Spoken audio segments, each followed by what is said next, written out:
I kept the lead warm after he said the studio was closed. The alert blinked on our shared calendar at 9:01 a.m. Glass night 6:00:10:30 score plus break plus came.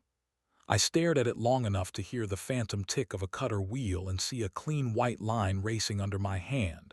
Then the event vanished as if the day had coughed and pretended it hadn't promised anything. 2 minutes later, a text from Eli. Studios closed, ventilation's out. I'll come home early, soup. Read, I thumbed, yes. Set the phone face down on the museum lighting plot I kept threatening to finish, and tried not to rehearse the phrase the line wants air inside my mouth like a mint. We've been together 7 years. Eli rotates through careful trades the way other people rotate playlists. A winter of letterpress, a spring building bicycle wheels, a summer convinced he could teach violins to behave, and since last fall, stained glass at a studio tucked behind a florist and a locksmith. He comes home with slivers of color hiding in his cuffs and the faint, waxy smell of flux, his voice rearranged into a tempo that makes my pulse try harder. He says things I can steal for rooms that have nothing to do with glass. Don't punish a score for telling the truth. Lead is a suggestion, not a handcuff. Light has opinions. We had a plan that didn't require anyone to be heroic. Soup, the dumb travel show we refused to abandon, bed. At 4:53 p.m., though, the studio posted a story. The ventilation hood blinking a green that meant good manners. The light table cleaned like a promise. A bundle of 3/8 lead came stretched and resting like a coil of patient punctuation. And a person I recognized by the way his shoulders met his neck even in silhouette, Marcus, balancing a sheet of antique glass against the wall as if it were a sentence he was not going to over-explain. Overlay text. Vents okay.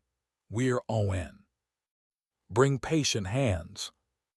If they're open we could swing by and say hi, I said, practicing a voice with no agenda and all the cravings. For me it's off, Eli said, not unkind, slicing scallions with the focus he uses when he's choosing not to argue with himself. I don't have good hands tonight. Which might have been about lead or about us. Got it, I told the cutting board. The part of me that calls itself prudence tied its boots wrong on purpose. At 6:08 I was in the lot behind the florist composing the sort of administrative lie that only comforts the sender. Freight landed early. Running to sign at the museum, I typed. He sent a thumbs up. Reasonable emoji deserve better men. Inside, the studio breathed with the mixed lungs of fans and old air. The cutting table wore homely scars under a clean piece of homosode. The light table hummed its soft vow. Racks of color leaned against the wall like polite families. Cathedral blues, streaky ambers. A sheet of opal that had changed its mind twice while it cooled. 2 taped signs above the sink said don't punish glass, for telling the truth and flux is a lubricant, not a religion. Eli came in at 6:24 with his tote, the one that says the line WANTS air, and he wasn't alone. He walked with Marcus in that way people walk with someone who knows where the step is, the practiced half-body of space that isn't flirting until it matters whether it is. He saw me and did that 2-heartbeat step back, his little sabirolo of hesitation, then set a smile between us like a coaster. I nodded as if coasters were my craft. Tonight is ordinary, said Rhea, the coordinator, clapping once. Score, break, and came for panels A and C will foil for B if your patience survives, then solder tack. Rules, score once and mean it. Let the break choose where to live. Stretch your lead, don't stretch your luck. And if you need to gossip, not near the patina. If you need to sneeze, not near the flux. The room's laugh sounded like relief that someone else had translated gravity. I followed Eli with my eyes. He laid a pattern on the cutting table, taped it like a map you can trust, and pulled a sheet of Kokomo white streaky from the rack. The cutter squeaked the polite sound of a wheel doing its job. The score line paled like a small answer.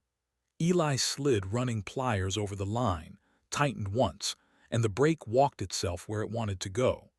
Marcus handed him grazing pliers and then stepped back and then did nothing, because sometimes the best help is leaving a gesture alone. Jealousy rose like a badly trained dog I keep promising to adopt out. I gave it a job. I sorted lead by profile. H came, U came, zinc border, as if filing could save me.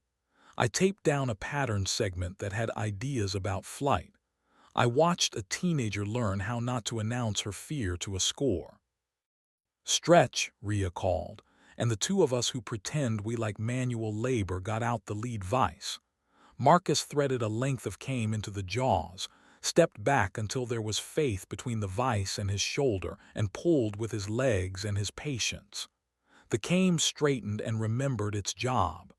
Lead is a suggestion, Rhea said, not a grudge. At the break, paper cups of water without illusions, a tub of pretzels that tasted precisely like continuing. Eli drifted toward me. You came, he said, no blade in it. I heard observation is already half alignment, I said, stealing from another sky. Also, you lied. Your wrists look fine. Vent back, he said, mouth trying and failing to be casual. And I wanted to be the version of me who learns without writing you a report. Also, his eyes flicked toward Marcus and back. Sometimes it's not the worst thing to let someone else correct my pressure. He has certain hands. It's always the smallest phrases that live forever. I unfolded the passport truth I'd brought for this exact border. I was afraid you'd get used to a good job that wasn't mine. Eli set his palm on the light table the way he sometimes sets it on our kitchen table when he wants to quiet more than furniture. Stay, he said, no theater, some mercy. But be a student. If Rhea asks what solder does, don't say glues it forever. Say gives the joint a way to exist. Can you do that? I can try, I said my yes with rails. The second half began the way second halves should. Somebody handed me a tool I hadn't earned. Want to score the straight runs? Marcus asked, crooking a finger. He gave me a cutter with a wheel fresh enough to matter and set a strip of cathedral blue under my hand. Stand up, elbow soft, he said. One sentence, no punctuation, I pressed. The wheel whispered. The line paled. Good, he said. Now let the brake move. I set the running pliers, tightened gently, and the glass split like a kindness that had nowhere else to go. We cut curves with little crescents in the pattern, the kind that expose your ego if you do lower your voice. I botched one and learned the difference between grazing toward a line and gnawing at a mistake. The brake tells you which way it's already broken, Marcus said. He made an easy smirk of it. I decided not to hate him for being right when he was kind. Want a cane? Rhea asked.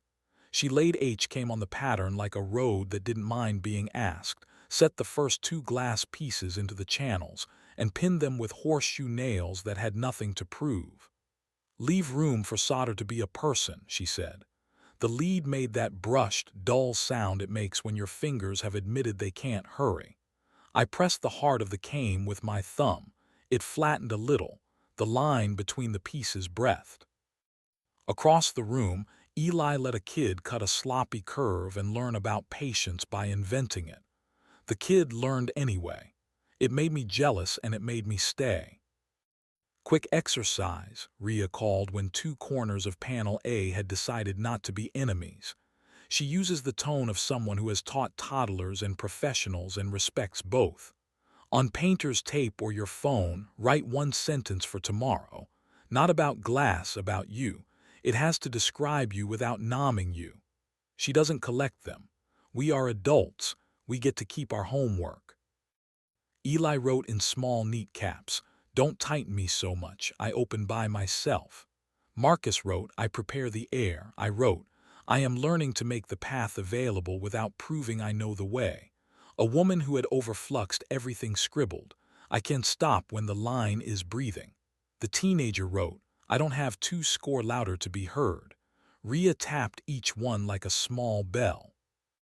We tacked panel A. Rhea showed me how to flux like trust and not like theater, how to feed solder into the joint where the 2 lines wanted to be neighbors, how to pull the iron away before I painted a sermon I'd have to sand. The solder puddled into a small gray honesty. "Now flip," Rhea said. We flipped. Gravity forgave us. "Put 3 more dots," she said. We did. The panel held itself up like a friend who doesn't need applause. Outside, the alley held the kind of quiet that isn't a verdict. "You lied," Eli said, without sharpening the word. "Poorly," I said. "I could have said I was scared, that your night might have a life that doesn't need me. Tell me about Marcus without poetry." "He proposes and then steps out," Eli said. "He doesn't collect debts." "Stepping out," I repeated, and the phrase tasted like cinnamon. Eli slipped his hand into his jacket pocket and took mine the way he keeps me warm when I'm pretending I'm fine. At home, we put 3 things on the table: our taped sentences and a scrap where Rhea had drawn a little cross-section of cane with leave room for solder in handwriting that trusted the margins. "Let's write a house service sheet," I said. 5 lines, a staff. We don't have to sing in tune. Eli found a pen we hadn't lied to yet. We wrote, "If the calendar blinks, we talk. We don't let the studio decide our honesty. If a place outside makes us more alive, we show the other the door and say where the tea is and where the patina is not. Jealous means look closer, not hunt a fault. If one of us climbs onto his mezzanine, the other puts a tool in his hand, a cutter, a phrase, a horseshoe nail, and a time to breathe. Once a week we hang something that breathes, image, label, sentence, without explaining it until we read it out loud together." In the weeks after, I learned the difference between a score that proposes and a score that begs. I learned not to chase a break as if glass owed me proof. I learned the real job of Came is not confinement but conversation. Marcus showed me how to stretch lead with my legs and my patience and not with my hope. Rhea taught me that flux is mercy, not a dare. Eli lent me his useful silence, the kind that keeps my hands from apologizing when what they need to do is adjust. I don't pretend stained glass can fix what sentences break. We weren't broken, just poorly tempered. Edges too sharp, proofs too long, compassion pointed at the wrong thing. The cutting table taught me to wait. The light table taught me to honor differences by letting them share a border. The soldering iron taught me that heat is not proof, it is permission. Justify, a word from the museum, went back to being page direction. Give the line room so it holds. Last night Eli slid our tape under the magnet strip above the sink. Across from them I taped a photo Marcus had taken of panel A on the light table, the solder dots like small moons, the came like black consonants. The dog, the hyphen between us, walked through the kitchen like a professional separator of lines. We left the window open. April leaned in with a yes. "Silence while the patina thinks," Eli said, stealing from Rhea's tone. "Standing by," I answered. Summary minus the sermon. Don't confuse pressure with proof. Air is already help. Jealousy behaves when you give it a job. Stepping out isn't abandonment. Giving the joint away to exist isn't domination. And the same window, offered by different hands, doesn't tell one story but stories that hold each other up. Tonight the calendar box is actually white. That means soup, nothing compulsory, try again tomorrow. Eli rinses the flux brush. I fold the towel.